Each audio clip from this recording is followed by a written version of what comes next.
We get started for our agenda for today. We are actually going to take a few minutes and define what we are talking about when we talk about memory, because there actually are many definitions of memory. And so we want to just make sure we're level setting there. We will talk about why is memory important. And then our goal is to spend the bulk of the session on the most important memory strategies so that you can use the right memory strategy for the right student at the right time, and then dig into a few case studies. We've gotten an overwhelming response and request for more case studies, interpreting MindPrint profiles so that you can really pinpoint the right strategy for the right student. And if there is time at the end, we'll open it up to Q&A. Otherwise, again, please feel free to reach out to us directly at any time. We're more than happy to answer any of your questions. So just a refresher for those of you who have been here before, or even those who have not. MindPrint, we evaluate 10 core skills across 4 domains. The domains are complex reasoning, executive functions, efficiency, and today we're going to be focusing primarily on the memory domain. I say primarily because what we know, and hopefully as this chart reflects, these skills intersect. So we can't just think about a student's memory in isolation. It also depends on what's going on with their complex reasoning skills, executive functions, and social emotional skills. But I think it's important to sort of drill down and understand how memory affects learning and the strategies you can use for a student who might be struggling for memory at any given time. So what is memory? We're going to start with our definition today. In today's session, we're talking about long-term memory. So we have there our little memory card.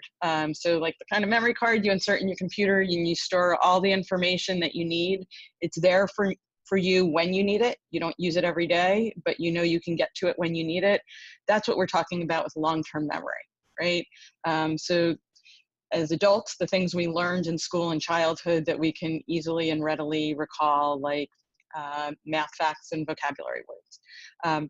What is important to emphasize is that not all memory is alike. So we tend to think of ourselves as having a good memory or a bad memory. As we get older, we tend to think of ourselves maybe not having the same memory we had as a child. But memory is really not that simple. We will simplify it a little bit today to say there really are 2 major types of memory. There's verbal memory, which we have sort of represented there by our little kind of card catalog filing cabinet for words. And then there's memory for pictures.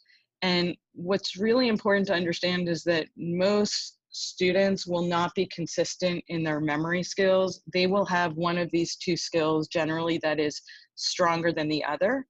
And when we need to memorize, there's no reason that we can't rely on our stronger skill to help us with our skill that isn't as strong. Now, most of what we do in the classroom is like we're doing on this webinar.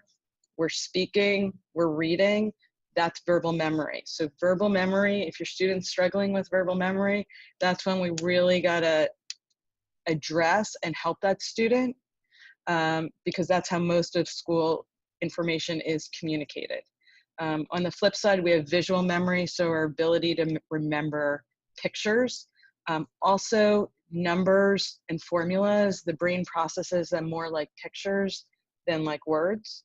It's a little more nuanced than that, but for the most part, that is a good way to think about it. And so you will have students you could have students with very strong visual memory, weaker verbal memory. They feel like they don't have good memory, but in reality, we can teach them how to use that stronger visual memory, whether they are reading a book and need to remember key facts, or whether they're memorizing vocabulary words or foreign language. We just need to give them a different set of strategies than the students that are remembering with words. Another type of memory that we do talk about, but we're not really going to focus on today, but I don't want to just gloss over it, is the idea of short-term memory or working memory, which is your mind's sort of mental scratch pad, if you will. So what you can hold into your memory for anywhere from 3 to 10 seconds so that you can use it for problem solving, like memorizing a phone number, or when we need to remember the passcode to log in to an account, and then we can forget about it because it's a one-time passcode. Those are things that sit in short-term memory. It actually is a different part of the brain and is not correlated with the other type of long-term memory. So when we talk about executive functions at subsequent seminars, when we talk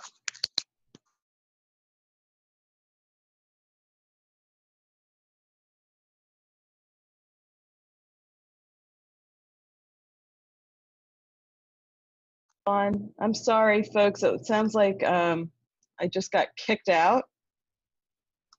If anyone could, so everybody's saying that they lost audio. Hold on tight, I'm gonna go to a wire line. That's why we always have a backup plan. Oh, thank you, Holly, for letting me know that you can hear me. Okay, great, I appreciate it, folks. Thanks, it takes a village sometimes. So I'm gonna go back and say that very briefly, I don't want to spend more time on executive functions and working memory because I don't know what folks missed, but the idea we will spend more time in another seminar talking about short-term or working memory and how that intersects with attention and flexible thinking, the other two skills in the executive functions domain. But for today, we're going to really focus on that long-term memory, our mind's storage cabinet, our mind's memory card. The reason we are very intentional in using images is because images help us remember, and reinforcing with both words, pictures, speaking is one of the key and most important memory strategies. So particularly if the student's visual memory is stronger than their verbal memory, we want to use as many pictures as possible to help them remember the information that they're reading or that we're telling them. But even for students whose verbal memory is much stronger, the pictures always help. So everybody benefits by having both. Some need those pictures more than others, and so we are showing you both, and we'll do our best to show you both in everything we do, and hopefully you can start to instill some more of that in your practice. Okay, so definition of long-term memory, the ability to efficiently store and recall information. For those of you who have been in previous webinars, hopefully this will look familiar. We also in previous webinars, and we'll talk about it a little bit, is the importance of reinforcement. So showing you this today so that you get the reinforcement of what helps us, what we think about when we think about memory. And you can be on sort of two sides of the spectrum, if you will, with memory. So on our left side, we have our Jason Bournes of the world. They might have great complex reasoning, can understand anything, but they don't remember anything, right? And that is a struggle. So we can have the brightest kid in the room with the weakest memory in the room. It does happen. And so we want to provide that student with a set of strategies to help and support his or her learning. On the flip side, we might have Dustin Hoffman as his character in Rain Man, who had a photographic memory, remembered everything that he ever saw, and yet couldn't always do the reasoning to know what to do with what he had stored in memory. And we, again, capable learner, but we have to give him a very different set of strategies and realize that you are probably not working with quite that spectrum in your classroom, but you are working with students who sometimes might feel that way and are in different divides of the memory progression. So when we think about memory, we always like to start with our 3 quick tips, and I hope you've taken this away, sort of like a pause in what we've covered already. You can be strong in one type of memory, not another. It's not I'm good in memory, I'm bad in memory.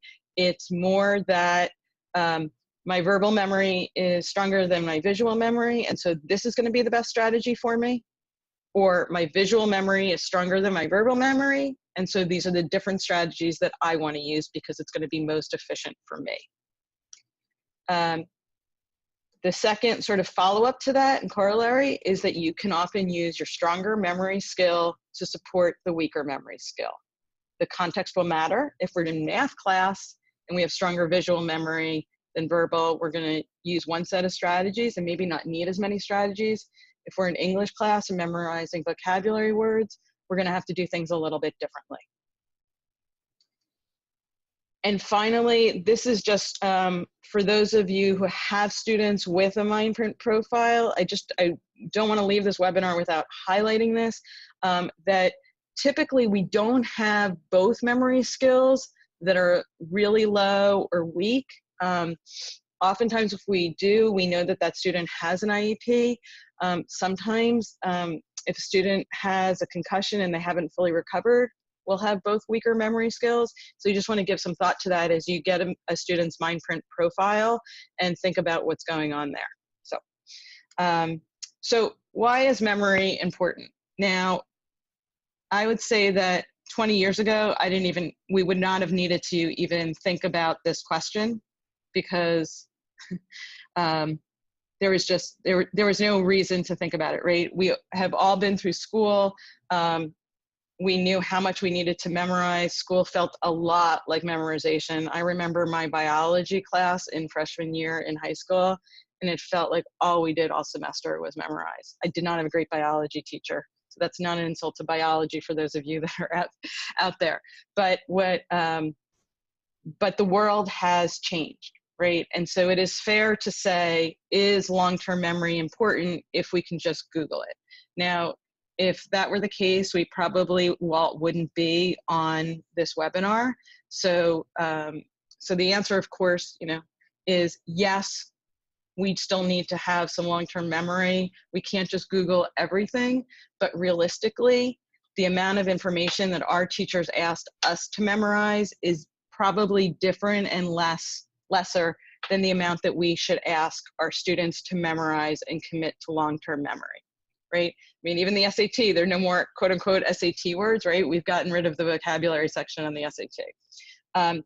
But how do we decide how much we need to have committed to long-term memory, realizing the times have changed, right? So an example that we can all relate to is we used to go to the doctor. The doctor would sit, look us in the eye, ask us questions, answer questions. They were a wealth of knowledge, right? Now we go to the doctor and sometimes it feels like the doctor doesn't even look at us and he's spending all the time looking at his iPad and deciding what to do, right? And so the short answer again is that there's a balance, and even our doctors today, they need to know how the human body works. They need to recognize a disease. That all is information that needs to be committed to long-term memory. But what doctors 20, 30 years ago probably needed to know and have committed to long-term memory were the names of all the medication options once they made the diagnosis, the side effects so they could decide which medication. Now they can look all that up, right? So they don't need to memorize quite as much as they used to, but there's still a level of foundational knowledge that we want the doctor to have at their fingertips, that we're not going to go into the doctor's office and feel confident if they're looking up, how does the heart work, right? So there's a balance in finding that balance. So when we think about what we need to have in terms of automatic information that we want our students to have at their fingertips, that we can ask them a question out loud and they can answer it. They don't need to look it up. They don't need to think about it, right? Very, very basic level. Students need to know their math facts, forwards, backwards, sideways, multiplication, division, addition and subtraction. And we hear it from high school teachers all the time that the kids still don't know their math facts. It is really hard to do multi-step multiplication if you don't know your basic math facts, right? There are certain formulas that students need to have committed to long-term memory. Students should not need to look up how to find the area of a circle or think about how to find the perimeter of a rectangle, right? There's some basic things that you build on, and then but maybe they don't, if they're not going to be a chemistry major, maybe they don't need to know Avogadro's number. If they're a chemistry major, maybe they do need to know Avogadro's number, right? So it depends. but there is some core foundational information that we want every student graduating from high school to have at their fingertips.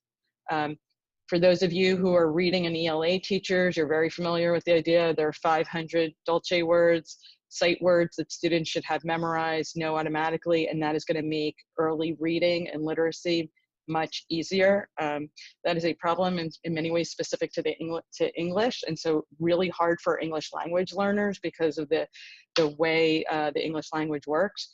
But having those 500 words so that they're not thinking about those common words, and when they come across the word or two that is new to them, they have the mental energy and capacity to sort of figure that out, read in context, and think about it.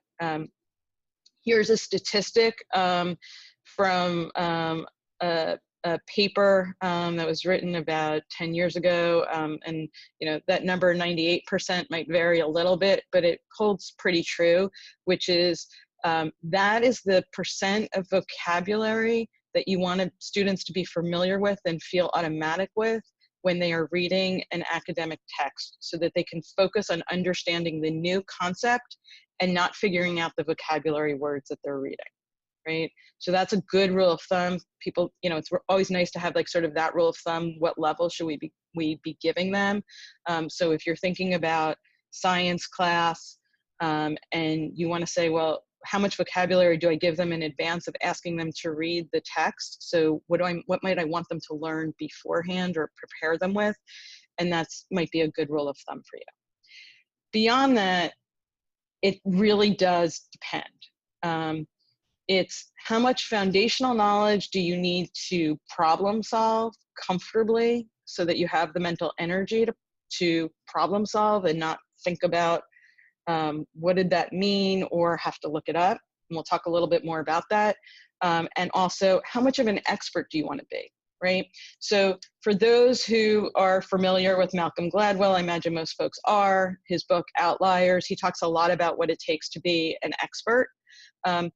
And for the purpose of this webinar, I think the big takeaway is that from his work for this purpose is that if you want to be the expert in the room, you need 10,000 hours. And when he talks about it more in terms of practice and expertise, we can think about it in terms of automaticity, right? You just do things naturally. You don't have to think about them. So you want to be an expert in your field, then we need to have more knowledge at our fingertips.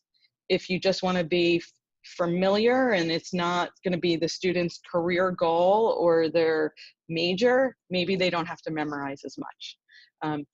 What is important, and the other takeaway from that book, is that you get this virtuous cycle, right? So if you have more automatic knowledge in your mental storehouse and your mental memory card, if you will, that you can start to build deeper and deeper connections for complex reasoning, because you have this strong base of knowledge and information and factual content and knowledge to build on and grow and develop deeper connections.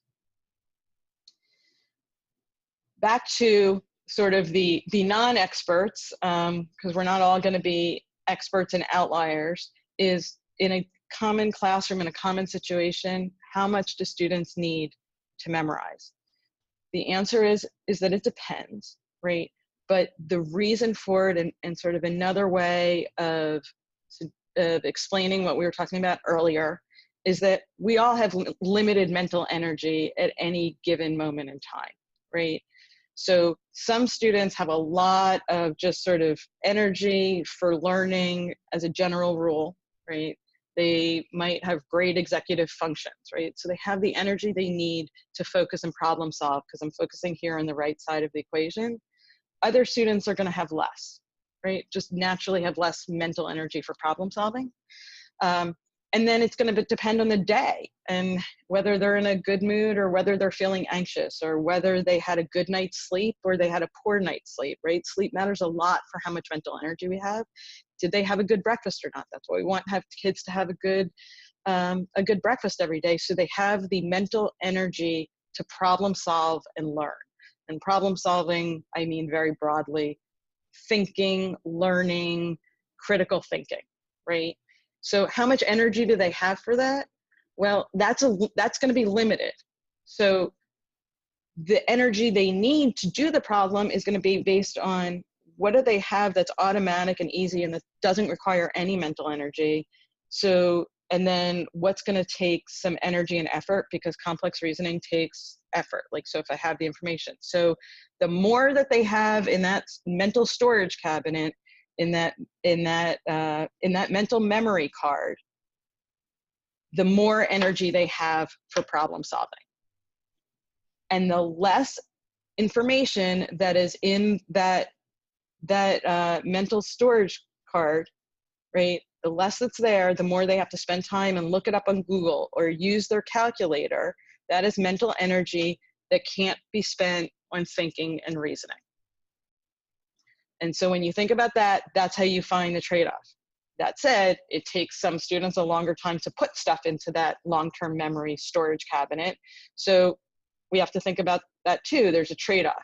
But the idea for any given effort, if we have more information in our mental storage card, if the more that's there, the less energy we have to put into complex reasoning. So that is our foundation. So now how do we get there? How do we start to memorize and know what we need to know? I've shown this Ebbinghaus curve many times. This was done in 1880. It has been repeated numerous times. Haven't seen it disputed in the literature at all. And basically the key takeaway you want from this is that within 20 minutes of you teaching your class, introducing a concept at the beginning of the lesson, within 20 minutes, 40% of that is gone for most students, right? Within an hour, they've forgotten half of what they learned in a class. And so the most important information, the things that you want them to have in that mental memory card, you need to repeat multiple times. You need to reinforce it. That's the information that if you want them to have it automatic, that's what should be in their homework, so that they're seeing it again and again and again. And the more times they see it, the more likely it's going to be in that mental storehouse. And for some students, you know, this curve is different. They have great retention. And so, you know, maybe they remember 90% of what you gave them in the first 20 minutes instead of only 60%. But for most students, this is what the curve looks like. And for some students, it's less. And then remember, it gets more complicated. It might be different for the student if it's verbal memory versus visual memory, and the context and their interest level. So as teachers, what we need to think about is how many times do we need to repeat something and give repetition and practice in it if we want our students to have it in their long-term storage cabinet, so that when we leave the school year in June, we don't have that summer slide over the summer and it's forgotten by the time they come back in September. When you think about, for those of you who give final exams, you can focus the final exam material and have the students focus their studying on what you want them to remember in September, not to say, did they do all the homework that year and did they remember everything you taught them? What do you really want them to know when they come back to school next year? And that should be the emphasis on what you have them study for the final exam, because that's what they're really going to remember. So with that, how do we get students to remember? What are the most important strategies that we want them to use? So before I dig in more, we'll stop there and pause for our quick tips. So one, please use the evidence-based strategies. Some strategies feel good, but they are shown in the literature again and again to not be effective. So one example would be rereading your notes without rewriting your notes and reorganizing them. When you just read through them again, it is just not an effective retention strategy. Rereading the textbook 3 times without doing very active learning and recall and the strategies that I'm going to show you, not effective. The good news is we have put all of the evidence-based strategies on MindPrint. They are free and accessible to everyone. In the next slide, I'm going to show you where to find them. but please focus on having you and your students use the evidence-based strategy and not what just feels good. Number 2, memory strategies are good for everyone. We can all be more efficient, right? The more we all have in that mental memory card, the more energy we all have for problem solving. That said, no two students are alike. For some, that time that they're spending memorizing information might be spent better on complex reasoning. It is really up to the student, how their brain works, how strong their memory is, and how easy it is to memorize. For students where it's really easy to memorize, have them memorize more. It's going to save a lot of energy for complex reasoning and problem solving. For students who struggle to memorize, their memory isn't as good, just get that core foundational knowledge and hammer it in, repetition to make sure they know it, so it's always there and they can look up what they need to look up. Finally, there are so many good evidence-based strategies. Find the strategy that works best for each student. Every student has different preferences, interests, likes, things that they feel work for them. As long as they're evidence-based, great.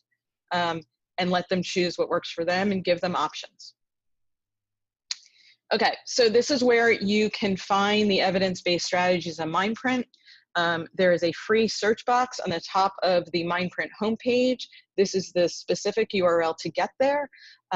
When you log in, all you need to do, you can either type anything you want into the search box. You could type verbal memory into our search box, or this cognitive skills drop-down menu will give you the option to search for verbal memory and visual memory.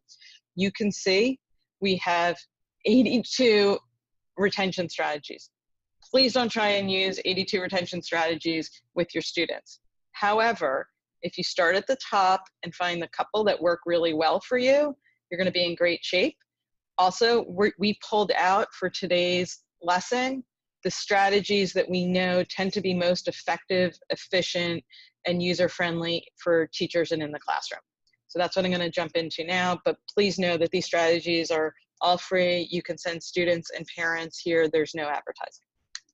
Okay, so the first strategy, I mentioned it earlier, is to be using multimodal content, right? And what does that mean? That means engaging multiple senses to remember information. So speaking it as you're studying it, that can feel a little embarrassing, but it really works. Seeing it, meaning like using a picture, not just reading it, or if you're looking at, if you're given a graphic, read the caption in the text, right? Don't skip over the caption. The caption's going to reinforce what's in there, and even if you understand the picture, just doing that process actually helps retention. Anytime students can touch and feel it, again, we're engaging more senses, and moving around, right? So as we use our, as we walk around the room, as we emphasize, as we point to things, students are more likely to remember what we're telling them. If we act it out, it's a great strategy. It takes a lot of time to act out a lot of things, but if for things that are really important, literally acting it out is an amazing strategy. So, and below here, you can see some more of the examples I was referring to. One of the easiest and most effective is flashcards. We love flashcards for retention. We prefer the ones that you can hold in your hand when students write their own flashcards. That said, I know students love Quizlet. I have 2 daughters. They won't write out their flashcards anymore. They want to use Quizlet. As long as it's working for them, then that's okay. But for students where they're still not memorizing with Quizlet, have them go out and buy those 3x5 index cards and write the word on one side, the definition on the other. If their visual memory is stronger, have them draw a picture, and then use those flashcards to help remember. Strategy number 2 is mix up the order of your content. So varying the way you see it will ensure, one, it helps you encode it better when it's mixed up. And then what you don't do is memorize things in a specific order. So that way, if the student memorizes their flashcards in a certain order, and then you give the vocabulary test and you give the questions in a completely different order, which I imagine you would, then for some students, they won't remember it because it wasn't in the exact order. So we always want to mix up the order and frequency of our content, right? So really easy solution to that, Quizlet again does this really well, is that when students are using their flashcards, mix up the order of them. If they're using handheld flashcards, shuffle them up. That different order makes us recall and ensures more long-term transfer. When you are teaching, so for those who are foreign language teachers, don't just do like a whole section on vocabulary and then move over to reading and then move over to speaking. We want to sort of combine all those things. So we're forcing students to interleave, remember it, use it, have some time in between, and then go back and have to use it again. And in math, this might even be one of the easiest ways to do it, is you mix up different types of problems on a page, right? So instead of giving the same type of problem, 4 times in a row with different numbers and then another type of problem next, we mix up all those different types of problems and we have students do it in that mixed up order. So they're remembering each time and it doesn't become so rote just in that order. And that's called distributed practice rather than, I'm losing the word, so I'm not going to say it, but you'll find it in our strategies online. Spacing out your studying. So this is particularly beneficial for students who have great reasoning skills and maybe not as great long-term memory skills, which is you need to take time between studying the material to ensure retention. We've all heard cramming doesn't work. It is definitely true for long-term memory. Even if you remember it for the test the next day, you're unlikely to you're going to have to learn it all over if there's a final exam, and it's not going to be in that mental memory card. So easy ways to do that is to have students, create a study schedule and require them to study the 15-20 minutes a day. That is their homework, rather than saying the test is going to be at the end of the week. Make sure you study. Really sort of creating that regular discipline of 15-20 minutes a night. Most kids don't want to do that, but they will start to see the benefits of doing that and discover that they actually spend less time studying overall if they break it out over multiple days. If you have students that don't want to do that, you can do it for them in the form of formative assessments, right? So when they come in the next day, give them a little, 3-question quiz. Did they remember what you covered in class? Not high stakes, not for a grade, but really because it's helping them remember and learn and realize what they've forgotten so that they can go back and learn it. When, layer in some older material, that again is what you want them to have automatic core, even though you've gone on to the new chapter, bring in something from the old chapter. Again, we don't want it to be stressful because the goal is for them to know the information. So we want to make it not stressful. So again, low stakes if you can, but weaving it in there to force them to remember it and see it again, because we'll always go back to that Ebbinghaus curve, sometimes called the forgetting curve, of how we remember and the importance of the repetition over time. And then finally, retrieval practice. Retrieval practice is basically the opposite of reading your notes. Retrieval practice works. Rereading your notes generally isn't very effective. And that is the idea of actively recalling what you've learned and what you've memorized, right? So think about if you're giving a formative assessment, a great example would be if you're asking students to do multiple choice, well, they're just recognizing, right? So they're picking the thing that they recognize, as opposed to if you're asking them short answer, you are actually asking them to go back and retrieve the information from their memory and put it on paper. They can't just recognize it. And there's a big difference between recognizing information and knowing the information and being able to pull it off of your mental memory card. And so we want students, when the information is important and we want them to have it for the long haul, they need to be able to pick it out of their mental memory card and not just recognize it. Another quick way to do it and to sort of have students take ownership, because every student's memory skills are different and they're paying attention at different levels on different days, is at the end of class, ask students to put away their books. ask them a question, maybe the information that's most important that you wanted them to remember, or maybe just a general whatever they remembered about the topic. Have them write out what they know without looking, and then maybe make their assignment whatever you didn't know. If you didn't know this, go home and that's what I want you to study for tomorrow, right? So now we've asked them to retrieve what they learned earlier in the class. We know what their homework should be, and it is focused on what you want them to have as far as automatic recall.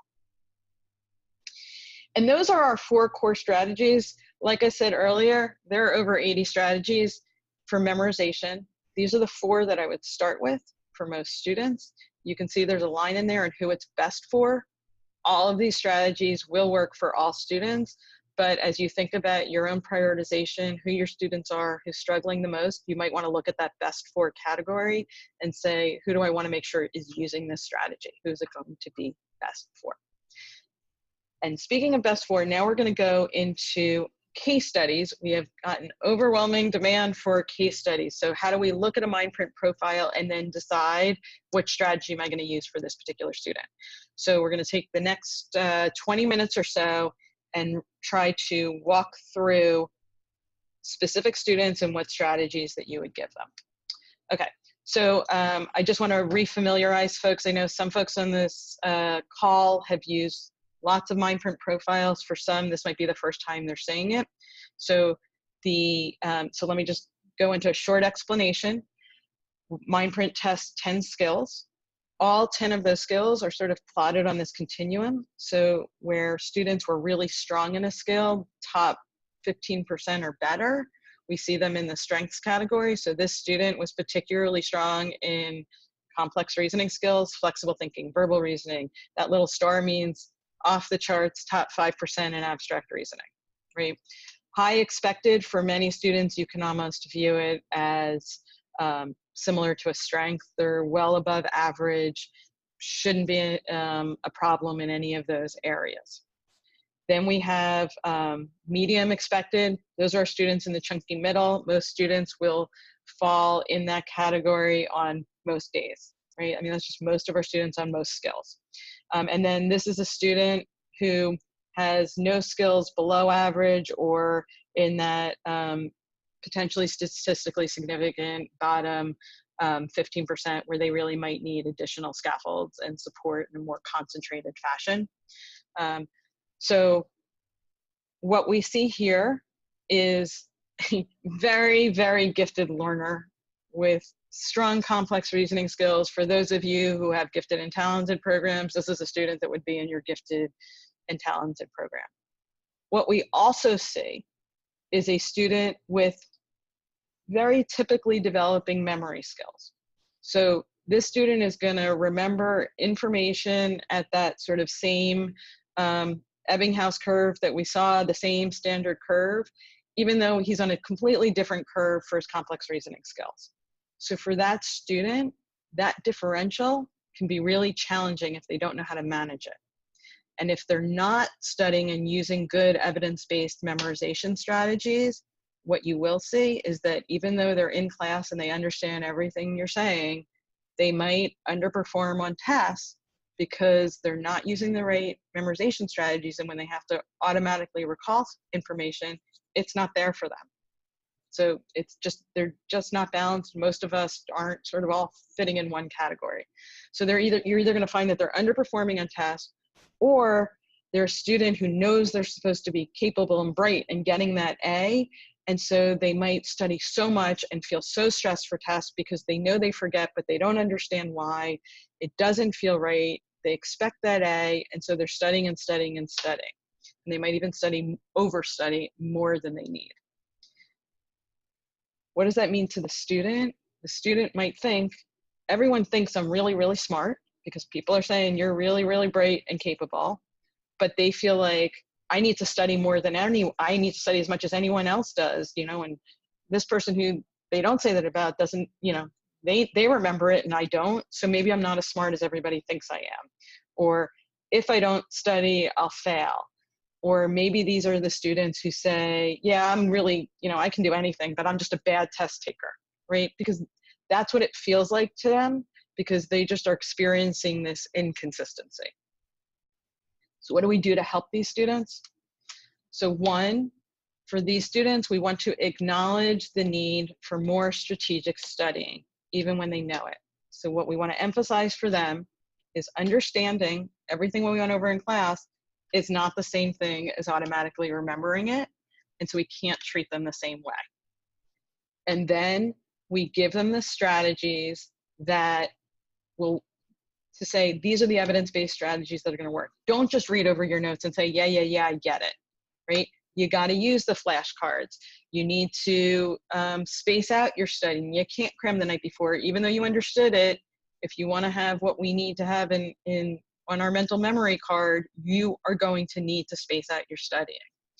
And in this case, if you'll remember, the student had consistent verbal and visual memory, so we don't need to think about those kinds of differentials. Our differential in this case is between complex reasoning and long-term memory, so we're not going to sort of try and worry as much about all the multimodal strategies and making sure we're pairing things.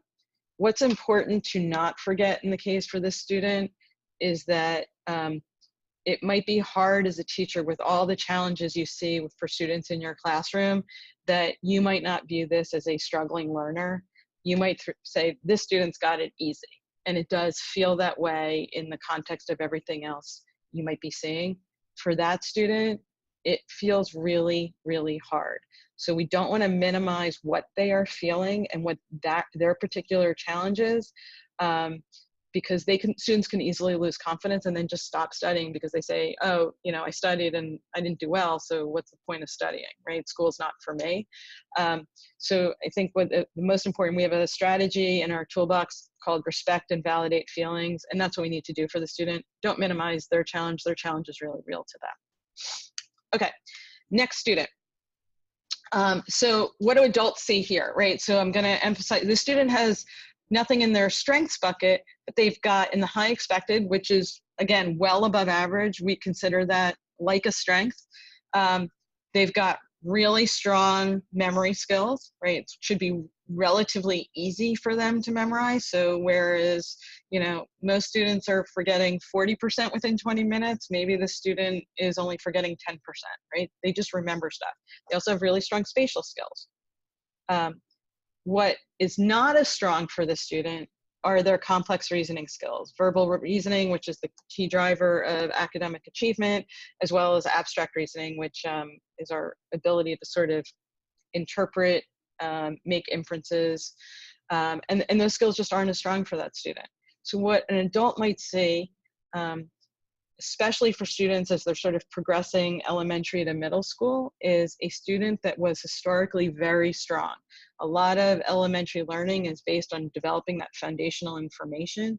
If they had good memory, elementary school could have been really, really easy for them, like not a whole lot of work, because they had the great memory skills to build that foundation, and their verbal reasoning is also good. And so they were sort of doing great. And then as they hit middle high school and you're asked to do more of that critical thinking that's going to rely even, going beyond verbal reasoning to abstract reasoning, high school is more abstract reasoning becomes increasingly important as we progress.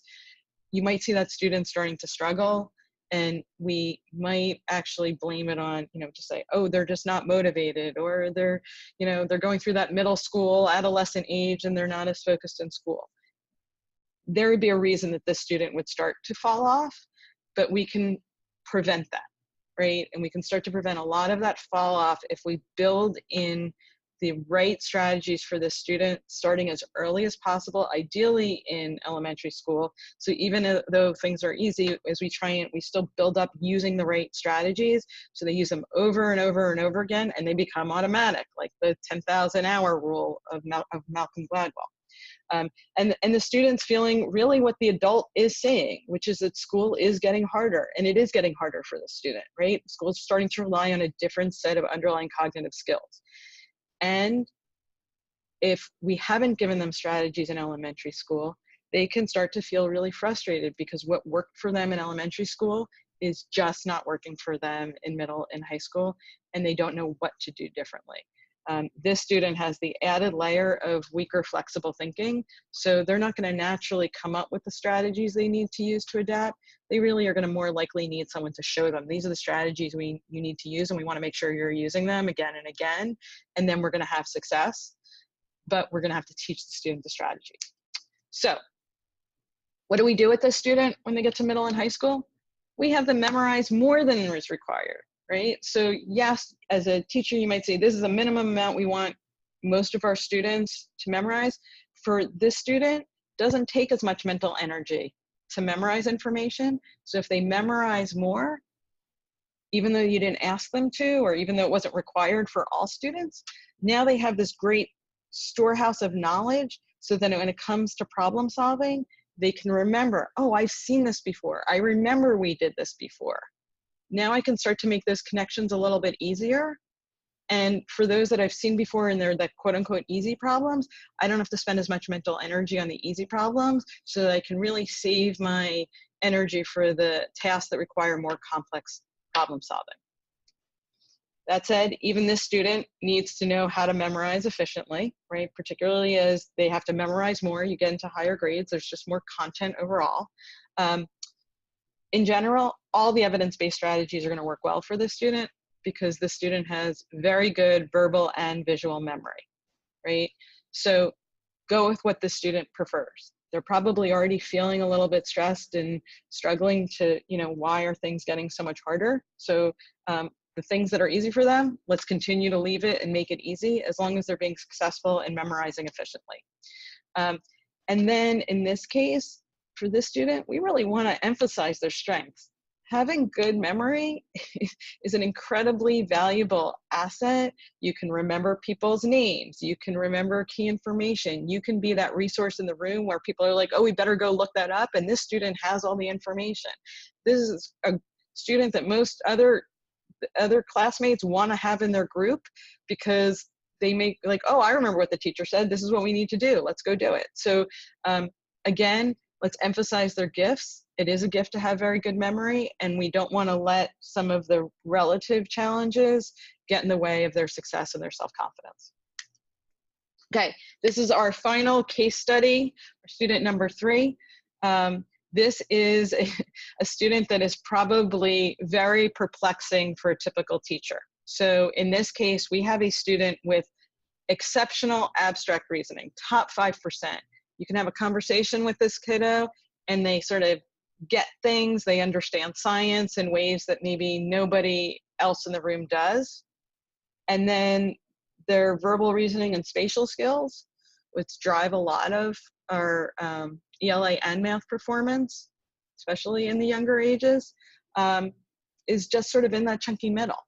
And so we see this student who has great ideas, flexible thinking is strong, some perhaps great creativity as well, and yet kind of doing only okay on tests, right? Not what we would necessarily expect them to do, right? And then this student's also got this weaker attention, so they're not always as focused as we want them to be. We might blame a lot on attention. Oh, they're sort of staring off into space sometimes and not focusing. And then on top of it, relatively weaker verbal memory, but this great visual memory. Like, this is tough for a student living with it, and as a teacher to say, how do I work with the student? How do I teach them? So, if you have a student like this and you have a profile like this, I wouldn't be surprised if you are really not sure how to help this student. On the flip side is this student very easily, without the right supports and guidance, might really not like school very much. Like, they feel like they get things, they know they get things, and yet school is hard for them. And that can be really frustrating. They might prefer subjects like math and science to ELA, even though they can do it all. But like, this is a kid that, without the right supports, without the self-awareness, might really stop enjoying school. That said, we can help them with the knowledge that we have from this profile. So 1, acknowledge the inconsistencies. To try and pretend that everything should be easy for this student is probably not the best idea. How you communicate it is very dependent on your relationship with the student, perhaps with the parent, and the student's age and maturity and where they are in their learning curve. But what we want to do is say, not these are the things that are going to work best for you, and we're going to focus on using the strategies that work best for you, and the strategies that there are things that are not going to work as well for the student. And we want to, again, emphasize their strengths, talk about what feels hard, why it feels hard, and how you can use evidence-based strategies to help them. For this student, because of the inconsistency in both reasoning skills and in memory skills, right? Stronger visual memory and reasoning, weaker verbal memory, and relatively weaker verbal reasoning relative to their abstract reasoning. We want to do a lot of that multimodal content that we talked about earlier, right? So we always want, when we're looking at words, anytime there are words on the page, whenever we can, we want to pair it with a picture. We don't want to just use regular flashcards. We want pictures on those flashcards. It might take longer to make those flashcards, but they're going to work magic for this student to help them memorize. We want to have them speaking when they're reading and they need to remember what they're reading. Speaking it out loud, the important points, will really help. Anytime you can help them and draw a picture, like solving word problems, draw the picture. And use retrieval to make sure. You want to use a whole combination of strategies for this student, depending on the context, depending on what works. And again, always depending on what they want to use. This student's a little bit, frankly, going to be a little bit tougher, but if you work with the student, you will find the right strategies for the student that they like using. But just keep in mind the strategies they might need to use in math class might look a bit different than the strategies they need to use in ELA, and different from some of the other students we looked at. To the extent possible, avoid tough love with this kiddo, right? So it might feel like, based on the student's strong reasoning skills, that if they just put in more effort, they would do well. So we want to sort of beat up on them. You got to work harder, you got to try harder. If you have this student in your class and he is not succeeding, it is not because he doesn't want to. It is very likely because he does not know how to. Inconsistencies are troubling for any student, but particularly for our students who are stronger visually than they are verbally, is particularly challenging because most of K-12 teaching is speaking it out loud. So I'm speaking to you. I have a lot of text on this page. I did my best to incorporate visuals, probably could have done more. And if you're struggling with this because you're stronger visually and it's going to be harder for you to remember, you have students in your class that are feeling the same way. And if this was really easy for you to remember because you're much stronger verbally, just keep in mind that there are students where it's just not as easy for them to do because of this inconsistency in their skills. So we have about 5 minutes. I certainly don't want to go over. I know you all have other places to be. I want to remind you that you have a link to use our evidence-based strategies. We hope you'll take advantage of them and share them. They are all designed for you to be printable and use as checklists.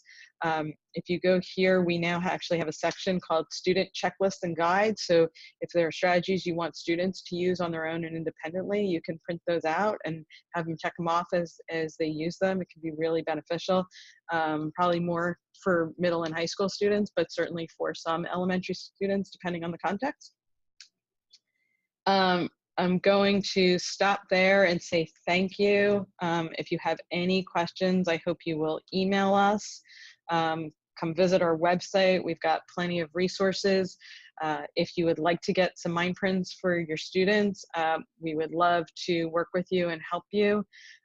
We generally love when schools do universal screening because we often don't know if we have students that might look like this in our classroom and that we're missing.